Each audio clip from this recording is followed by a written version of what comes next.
Startups ecosystem critical to Nigeria's future, says federal government. Bank deposits rise by 6.95 trillion naira in 1 year. Transmission company of Nigeria restores power supply after grid collapse. Plus, Business Express shall be taking a look at how to forestall recurring decimal power system collapses in the country. This is Business Express on the network service of the NTA, and we are reaching you from Abuja, Nigeria's capital. I am Musa Abubakar.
Now let's begin with startups. The federal government says startup ecosystem is one of the vital tools in finding solutions to Africa's various challenges. Vice President Yemi Osinbajo, who stated this in a message, said these challenges will determine if the continent's future as the next frontier for economic opportunities will fully be realized, while noting that African startup ecosystem opportunity is exciting because startup ecosystem is extremely critical to the future of Nigeria and Africa at large. He added that globally, the startup ecosystem is the most viable platform for innovators and entrepreneurs to take their ideas from inception to impact. It brings relevant stakeholders together to collaborate and bring something new to the world or new to an industry. Reiterated that there will never be a more perfect time to strengthen the African startup ecosystem than now, on the verge of the fourth industrial revolution. Now, the Central Bank of Nigeria says bank deposits rose by 6.95 trillion naira between February 2019 and February 2020. The CBN stated this in its report on some of the personal statements of members of the Monetary Policy Committee. The statement, however, notes that there were moderate declines in returns on equity and returns on assets and a significant rise in the share of operating incomes and total interest incomes of deposit money banks. It adds that all measures of bank size, total assets, credit and deposits significantly rose year on year and more than 4.56 trillion naira. Additional credit was created in the last 1 year, 300 billion naira in the last 1 month, and 6.95 trillion naira of additional deposits. Now, a World Bank report on migration and development reveals that Nigeria received over 40% of sub-Saharan Africa's share of remittances, totaling $540 billion. The report, released in Washington, D.C., provides updates on global trends in migration and remittances. It said despite COVID-19, remittance flows remained resilient in 2020, registering a 1.6% decline than 2019 with a total of $548 billion. The decline in recorded remittance flows in 2020 was smaller than the one during the 2009 global financial crisis at 4.8%. The dollar took a breather on Friday, but looks set to post weekly gains against a basket of currencies as investors try to assess the risk of U.S. inflation rising faster than expected and prodding the Federal Reserve to hike interest rates sooner.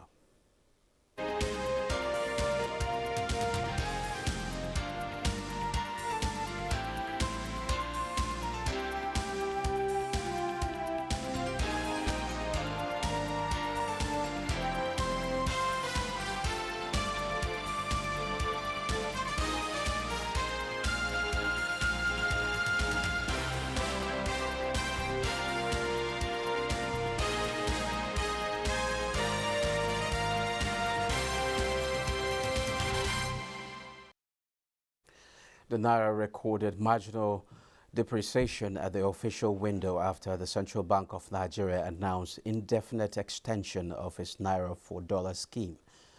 The Naira dropped to 411 Naira 25 kobo to a dollar on the investors and exporters window from 410 Naira 33 kobo to a dollar after the CBN's policy extension was made public.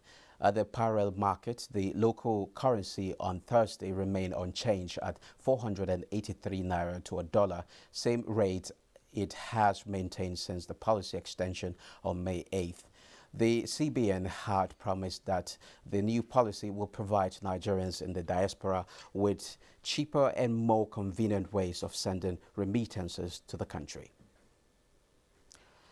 The Transmission Company of Nigeria, TCN, says it has restored bulk power to all the 330 kV transmission stations across the entire grid by 5:54 p.m. yesterday, following system collapse that resulted to power outage in most parts of the country.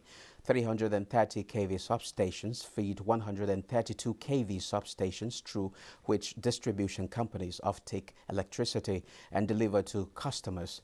Confirming the development, one of the distribution companies, Abuja Electricity Distribution Company, says power supply has been restored in all its franchise areas.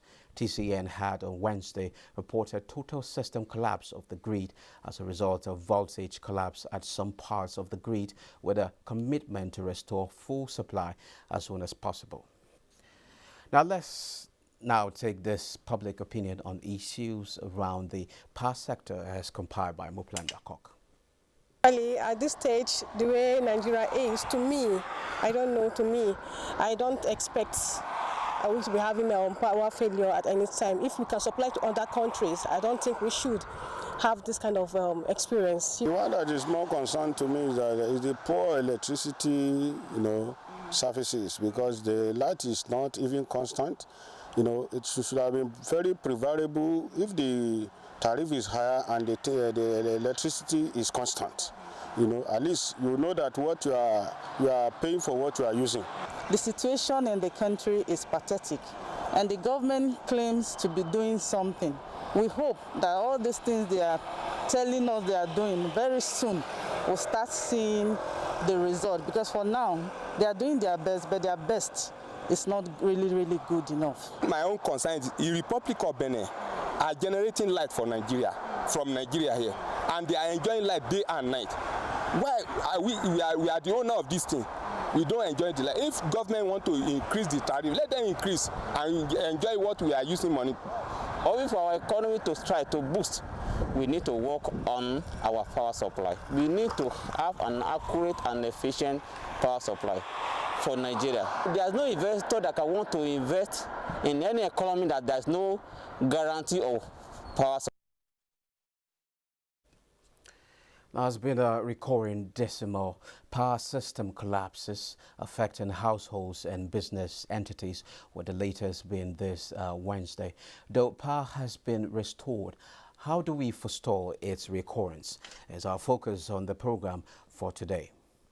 And to do justice to this is the President Nigeria Consumer Protection Network, Kule Kola Olubio. He is also a member of the National Technical Investigative Panel on Power System Collapses, System Stability, Reliability, as well as member of the Presidential Ad Hoc Committee on Review of Electricity Tariff in Nigeria. You're welcome to Business Express. It's my pleasure. Thank you. Now, what is responsible for the latest collapse in the nation's power system and its implication? Yeah, thank you very much. The implication is far-reaching. In the sense that... let's start with what is responsible. Yeah, there's obsolescence of infrastructure. Obsolescence of infrastructure. Before the coming to being in 2004 of Niger Delta Power Holding Company, there was serious deficit of investment. And Nigeria has the highest procurement rate, not in West Africa, in the world. Transformer oil that could cost like 10,000 naira. They just put any figure, maybe ₦1 million, and there was no due process. Money that was even spent before a democratic government, we were not getting value for that. And some of the equipment that we have on the network, some of them were installed as far back as 1953, 1967. And if you have an equipment, it will continue to age. And sometimes, some equipment, grid line materials, the original manufacturers have wind down or closed down their business. And so if we need to do replacement, we go and do what we call fabrication. The kind of metal for electric power supply, the type of component that was used, we'll go and get something like sheet, iron sheet or whatever, which may be corrosive. So most of the issues that we're having is because of decadence and obsolescence of infrastructure. Through time, we have seen public-private partnership, ownership changing hands and things like that. So nothing has improved. No, the issue we have at stake now is at the upstream, you have generation companies. Generation company, as at the time of privatization in 2013, they have capacity of about maybe 3,500, 4,000 megawatts. And they've wrapped up, according to their figure, I'm saying it carefully, according to their figure, because we signed the vesting contracts with the investors in generation that every year they should grow power by starting XY megawatts. And from that 4,000 in 2013, they've been growing 5,000, 6,000, 7,000, 8,000 on paper. On paper in the sense that, there's what we call PowerPoint presentation growth of power. To us, as end users, if we pick more load, like 8,000 megawatts, it will be multiplied. The higher the load we pick and the higher the database, the customer base of the end users, the lower the tariff and other issues. So we have 8,000 ready to peak power and 13,000 in stock capacity that we can wrap it up. But as we speak to you, because of great constraints, because of obsolescence of infrastructure, because of grid encroachment, because of lack of effective SCADA, because of other issues, power swing between the hydro and the thermal, hydro north and thermal in the south and west. All these issues, these are areas we need to put investment. Investment have been made before the coming to be of this administration. Investment have been made in the power sector, but we concentrated more on buying maybe 60, high power capacity transformers. And we've had of late, in Calabar, in Lagos and what have you, even in Komboso, in Kano, where some of these capacity transformer, if you have a 500 kVA transformer as a label plate, and what is inside is 300, for example, I'm talking about the downstream now.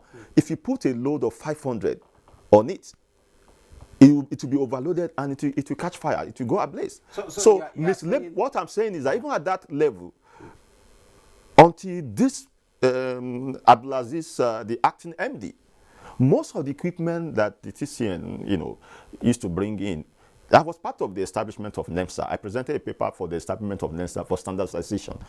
Sometimes the TCN operates in parallel line with the regulatory agency, the technical regulator, the NEMSA. They don't subject some of their equipment to standardization.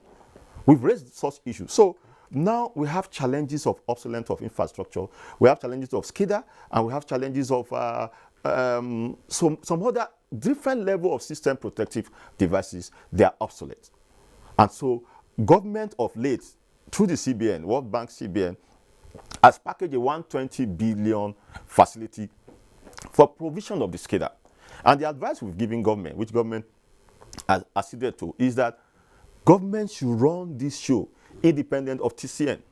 We are not saying TCN to us before now is due for privatization and unbundling into commercial, technical, and operational. It's a public sector driven business model, and to us the mentality is not about profit and efficiency.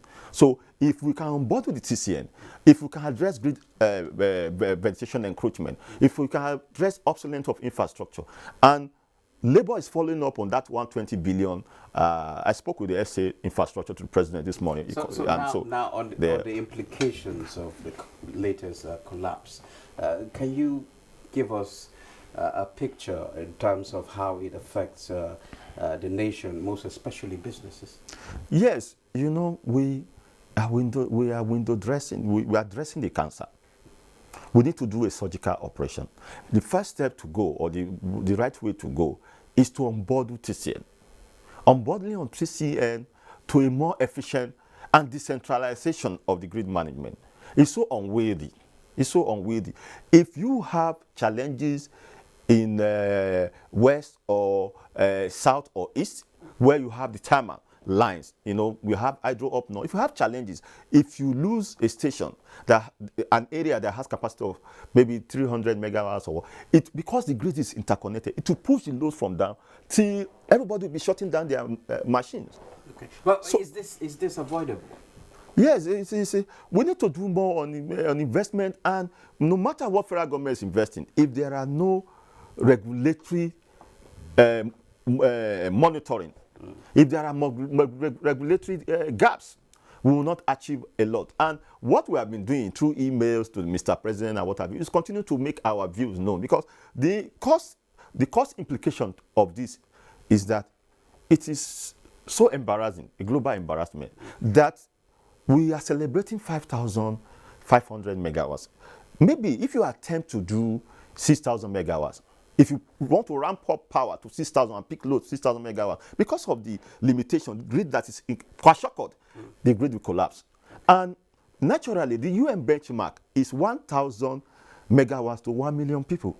What it means is that if you do 5,000 or 6,000 megawatts, that means only 6,000 Nigerians have access to electricity. A nation of about 200 million. Then we have 196 million. That is the highest level of energy poverty. Now, talking about Mr. President's effort, he has approved about 250 billion for metering. He has approved 120 billion for investment in Skida and the brownfield area, and so if you don't have those Skida, a lot that is doing is producing national mass metering, funding, or that. It will not still exceed that amount you said. No? Yes, that is why we need to, first of all, we need to change the business model. Okay. Naturally, most public sector driven business model. Okay, now let me come in. Is decentralization of power of the grid management, and unbundling of the TCN to a more efficient and a more robust system. More efficient and a more robust system. In the public sector business model, it is about government bringing the money, like a windfall or cash cow. But in a business-like model, as it is now, if we clean up some of these inefficiencies, the cost of tariff that we have, band A at 75 naira, by July there may be an increase in tariff. If we clean up some of these grid-wide, sector-wide inefficiencies, the tariff will drop. And if it drops, it will increase Nigeria global competitive index. We have signed to the African Free Trade Continental Agreement. But why must the focus be on hydro? What about the energy mix? No, we very recently, you know that we have 774 local governments. And so what we're supposed to do through the Niger Delta Power Holding Company is to make sure that each of the local government, if it's between 1 to 10 megawatts of power, we do sector-specific generation, a cluster of agro and industrial cluster. If you have energy, it will reduce rural-urban migration. It will stem the tide of insecurity. It will engage constructively and positively the energy of our youth, some of whose energy is being deployed to banditry and what have you, because of lack of constructive and positive. We don't have the absorptive capacity to create jobs without electricity. Let me take an example. Most of the things you see that we use in our household, they are usually imported from Dubai or Asia. If we get it right with electricity, we will bring about reindustrialization. And the president, you and I can go to sleep with our two eyes closed. Okay. I think... Thank you very much, Mr. Kola Olubio, a member of National Technical Investigative Panel of Power System Collapses. 2013. And the tariff review 2020. Thank you very much. It's my pleasure. Thank you. Now moving on, Business Express will continue after this break. Nersal Microfinance Bank wishes to inform the general public not to give money to anybody disguising as its staff or agent to secure the COVID-19 Targeted Credit Facility or AGS MEIS loan. However, a training fee is charged by Accredited Entrepreneurship Development Training Institute (EDIs) for the training and business plan for the AGS MEIS loan. Whenever you are in doubt, please call us at 0901 002 6905. If anyone has collected money to help you get the loan, please lodge a complaint on our whistleblowing portal by sending us an email on whistleblower@nmfb.com.ng. Nersal Microfinance Bank also wishes to inform the general public that the COVID-19 Targeted Credit Facility disbursed by our bank is a loan and beneficiaries must pay back with interest. The COVID-19 Targeted Credit Facility should not be misconstrued as a grant from the government. Call 094-621-730 or visit www.nmfb.com.ng for more information.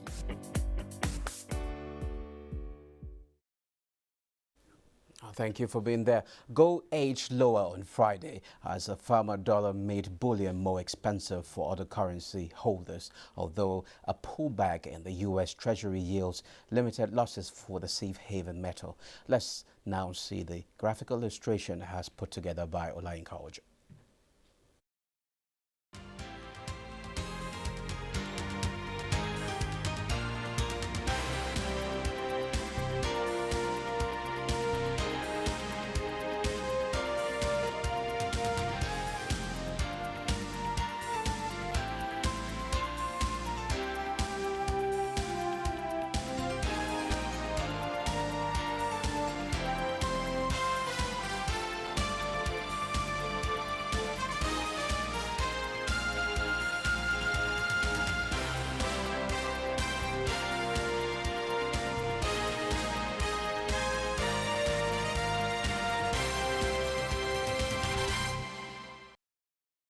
Oil prices fell on Friday after dropping about 3% a day earlier as coronavirus cases remain high in major oil consumer India as a key fuel pipeline in the United States resumed operations after being shut due to a cyber attack. Brent crude oil futures were down 35 cents at $66.70 a barrel, while West Texas Intermediate was down 28 cents at $63.54 a barrel.